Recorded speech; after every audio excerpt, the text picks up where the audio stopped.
Welcome to the Verdin Sports Show. I'm your host, Jacob Verdin, joined by my guy, G. Again? We got to walk off dub. Tri Parish, Kyron Lacey, making everybody proud. G, I'm open the floor to you, man. What did you think of this game? How are you feeling yourself personally, seeing Kyron Lacey go ahead and get 111 yards? By the way, 16 targets. I asked Kyron about his connection with Nussmeier and just that chemistry that's been building. It's brewing. Man, if you listen to the show a couple days ago, I called it at the end of the show. I said Kyron Lacey was going to make a play to put LSU up over Ole Miss, and he did it tonight, man. It was a good play they called. It kind of similar to what they called against USC when he scored. They had an unbalanced formation. They motioned him from that backside, and they knew they was going to get one-on-one with that corner. And when you see Kyron Lacey one-on-one with any corner in the country, that's one-on bump. That's mouse in the house, that's barbecue chicken, and I was glad to see him make that play in that moment, man, and see the fans just rush the field and be in pandemonium, bro. Barbecue chicken alert in front of Shaq, by the way. We got to point that out. You got Shaq, you got Justin Odell, Clyde, Duke Riley, Paul Skeens. I mean, the stars were in the building tonight. Definitely. 100,000 people. They all ended up on the field, rushed the field. I mean, this is one of those moments you're going to remember forever if you're an LSU fan. But let's dial it back. I think one of the biggest keys that I got to, kind of give flowers to, if you will. Savion Jones, Braden Swinson, Whit Weeks. And there's a lot more names that you can throw into this mix.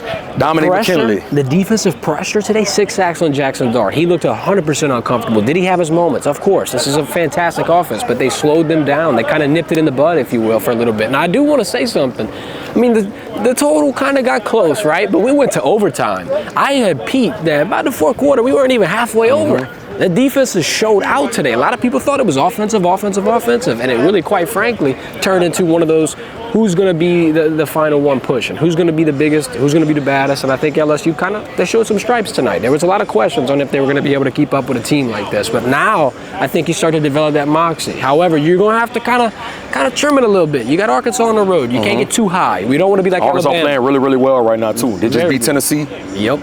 And I feel like, schematically, this is one of the games that we kind of attributed to LSU having an advantage. And, you could say the bye week. You could say Ole Miss was on the road, 3 SEC games in a row.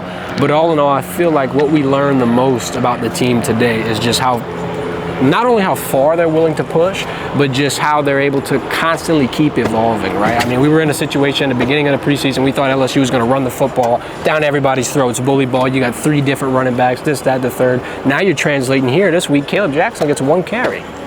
Garrett Nussmeier's thrown for 300 plus, 3 touchdowns. You're winning the ball through the air. I'm not saying we didn't think we'd be a huge aerial attack offense, but like Brian Kelly said, Garrett Nussmeier's growing. Did he have growing pains? Sure. Right, everybody does. You're throwing picks, it happens. I mean, you're going to have to go through it. But at the end of the game, they go on back-to-back drives to win. They score to go to overtime. They get the game-winning touchdown walk-off, Kyron Lacey, in overtime. And then they had another interesting fact I wanted to point out. LSU did not lead at all in this game until the end. It all paid off. And I feel like this is one of those games you're going to look back to at the end of the season, and it's all going to make sense. Like LSU against USC, sure, kind of, didn't fit the mold a little bit. But this team has been... I feel like they've been kind of, elevating and just pushing the pace as the weeks have layered and as they've stacked days. I got to get a game ball to Blake Baker. What he has done and how he has transformed his defense has been incredible. When they were looking for a defensive coordinator in the offseason, everybody was throwing all these names out there. And what me and you talked about, Blake Baker was the man for the job. What he's doing with the personnel he has at his disposal is just nothing short of impressive, man. He did a great job getting pressure on Dart tonight. He never was comfortable. They gave up a couple of long runs here and there, but for the most part, they was fitting their runs, and he just did a great job of putting his players in the right positions. Zay Alexander came up really, really big tonight with a huge interception. He should have had 3. Yeah, he should have had 3, but he did a great job, man, on the back end for that team, man.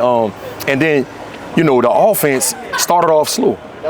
But that's why Blake Baker was so important to have a part of this coaching staff, because if it wasn't for that defense, this game could have got out of hand early, right?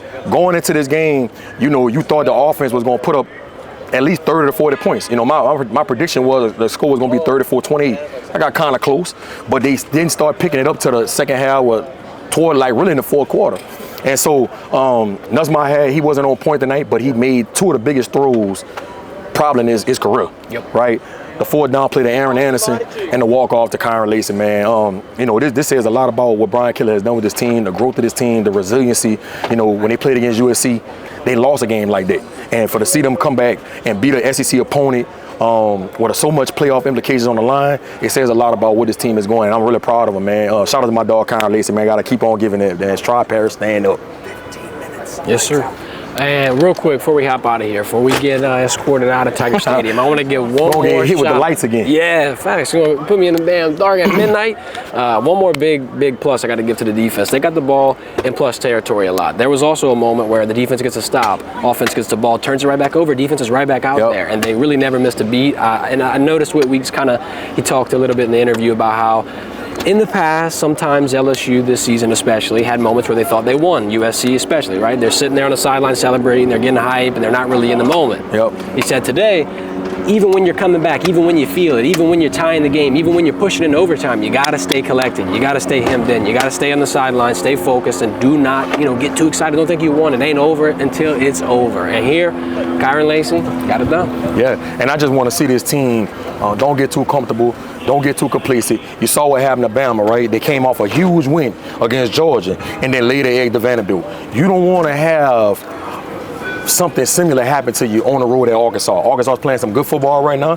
Coach Pittman has that team playing at a high level, especially coming off that win against Tennessee. They have some really good players over there. And so I think Coach Kelly, the message of this week is not to get complacent and be able to handle success. And if they could do that, I think they're going to roll and win that game, especially going against a team with a freshman quarterback at the helm. So I think Blake Baker is going to come up with a good plan to make sure this defense continues to play at a high level. It'll be an interesting week of development. Me and G will be breaking it down Friday at 3:30. Be there, be square. Put our description or our socials in the description. Follow them. G Sports on Twitter, Verdin Verdict on socials. Appreciate y'all time. Appreciate yours, G. Always, man.